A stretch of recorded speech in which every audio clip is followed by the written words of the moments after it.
ఓం సాయిరామ్. జై శ్రీరామ్. బ్రహ్మజ్ఞానం ఎలా పొందాలో బాబా ఇక్కడ చాలా చక్కగా చెప్పారు.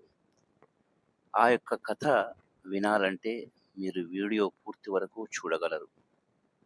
ఇక వీడియోలోకి వెళ్తే, చాలామంది డబ్బుతో ఏదైనా కొనగలం, ఏదైనా చేయగలం అనుకుంటుంటారు. నా అనే అహంకారాన్ని వదులుకోకుండానే దేవుడికి ఎన్నో కానుకలు సమర్పించి పుణ్యం పొందాలనుకునేవారు కొందరైతే, నశించిపోయే డబ్బుపై మమకారంతో దైవ సాక్షాత్కారాన్ని కూడా పొందలేని వారు మరికొందరు. ఒక ధనవంతుడు ఉన్నాడు. దేనికి లోటు లేని జీవితం అతనిది.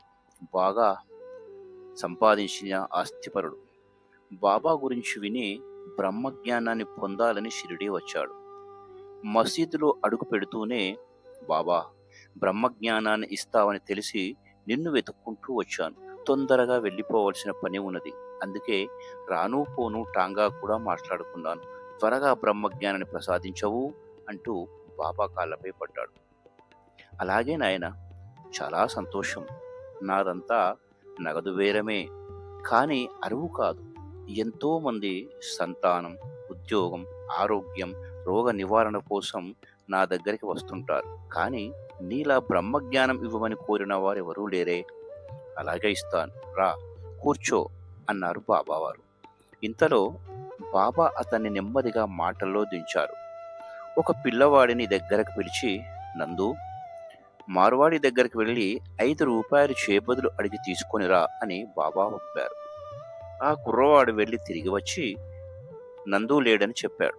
అయితే బాబా కిరాణా దుకాణానికి వెళ్ళి అడిగిరా అని మరో చోటుకి పంపారు. ఇప్పుడు కూడా ఆ కుర్రవాడు వట్టి చేతులతోనే తిరిగి వచ్చాడు. మరో 2, 3 వద్దకు పంపినా పని కాలేదు. ధనవంతుడి కళ్ళు తెరిపించేందుకే బాబా ఈ తంతంతా జరిపించారు. నిజానికి 5 రూపాయల అప్పు పుట్టించడం బాబాకు పెద్ద పనేం కాదు. కానీ ఇదంతా చూస్తూ చెంతనే కూర్చున్న ధనవంతుడు తన జేబులోంచి 5 రూపాయలు తీసి ఇవ్వలేకపోతున్నాడు. నిజంగా అతనికి బ్రహ్మజ్ఞానం కావలసి ఉంటే బాబా 5 రూపాయల కోసం అంత ప్రయాసపడుతుంటే చూస్తూ కూర్చోడు కదా. పైగా అతని వద్ద నోట్ల కట్టలున్నాయి, కానీ తెగించి డబ్బులు ఇవ్వలేకపోయాడు. సరికదా, బాబా నాకు త్వరగా బ్రహ్మజ్ఞానం ఇవ్వు అని తొందర పెట్టసాగాడు. నీకు బ్రహ్మాన్ని చూపడానికే బాబు ఈ ప్రయత్నమంతా. ఆత్మ సాక్షాత్కారాన్ని పొందే దారి కత్తి అంచు వలె చాలా పదునైనది. బ్రహ్మాన్ని చూడాలంటే 5 వస్తువులను సమర్పించాలి. పంచ ప్రాణాలు, పంచేంద్రియాలు, మనసు, బుద్ధి, అహంకారము. దైవాన్ని పొందాలనుకునే వాడికి మొదట మోక్షం పొందాలనే గట్టి పట్టుదల ఉండాలి. నా డబ్బు, నా పిల్లలు, నా సంసారం అనే గుంజాటలను వదిలివేయాలి. వస్తు వ్యామోహాన్ని వదులుకోవాలి. దేవుడు తప్ప మిగతావన్నీ నాశనమైపోయేవే. మనలో ఉండే కామ, క్రోధ, లోభ, మోహ, మద, మాత్సర్యాలనే 6 శత్రువులను జయించాలి. అన్నీ నేనే చేస్తున్నాననే అహంకారం, అంతా నాదే అనే మమకారం వినాశ హేతువులు. సద్గురు బోధలు మాత్రమే వీటిని జయించే శక్తినిస్తాయి. అప్పుడే మనం భగవంతుని చేరగలం. చూడు నాయన, నీ జేబులో బ్రహ్మం 5 రూపాయల నోట్ల రూపంలో 50 ఉంది. ముందు దానిని బయటకు తీయి అన్నారు బాబావారు.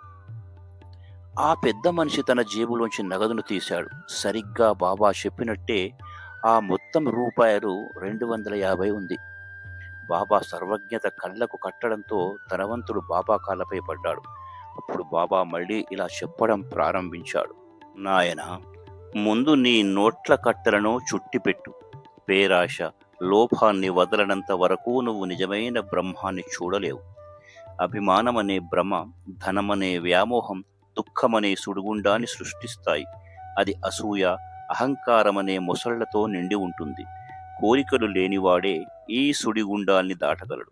ఎక్కడ అత్యాశ ఉందో అక్కడ బ్రహ్మానికి చోటు లేదు. ఎవడు ఫలాపేక్షకాంక్షను విడవలేడో, ఎవడికి వాటిపై విరక్తి లేదో, వాడు ధనవంతుడైనా గుణవంతుడైనా అతను సంపాదించిన జ్ఞానమంతా వ్యర్థం. అహంకారులకు, ఇంద్రియాల గురించి ఆలోచించే వారికి గురు బోధనలు నిష్ప్రయోజనం. మనసును పవిత్రం చేసుకోనంత వరకు మనం చేసే పూజ పునస్కారాలు ఎలాంటి ఫలాన్ని ఇవ్వవు. ఎవరైనా దేనిని జీర్ణించుకోగలరో, దేనిని శరీరమునకు పట్టించుకోగలరో దానినే వారు తీసుకోవాలి. అయితే వారికి దానిని తీసుకునే అర్హత ఉందా లేదా అని మొదట పరీక్షించాలి. ఈ మసీదులో కూర్చుని నేనెప్పుడూ అసత్యము పలుకను అని వివరించారు బాబా. బాబా 5 రూపాయల కోసం ప్రయత్నించడం, ఆశ, అహంకారం, మమకారం, కోరిక, దుర్బుద్ధి అనే 5 లక్షణాలను వదులుకొమ్మని ఆ ధనవంతునికి తెలియచెప్పడం కోసమే బాబా ఇలాంటి చమత్కారాలతోనే అజ్ఞానుల కళ్ళు తెరిపించేవారు. ఓం సాయిరామ్. జై శ్రీరామ్. మరిన్ని మంచి వీడియోల కోసం మీరు నా ఛానల్ను సబ్స్క్రైబ్ చేసుకోండి. సమస్త సన్మంగళాని భవంతు. సర్వే జనా సుఖినో భవంతు. ఓం సాయిరామ్. జై శ్రీరామ్.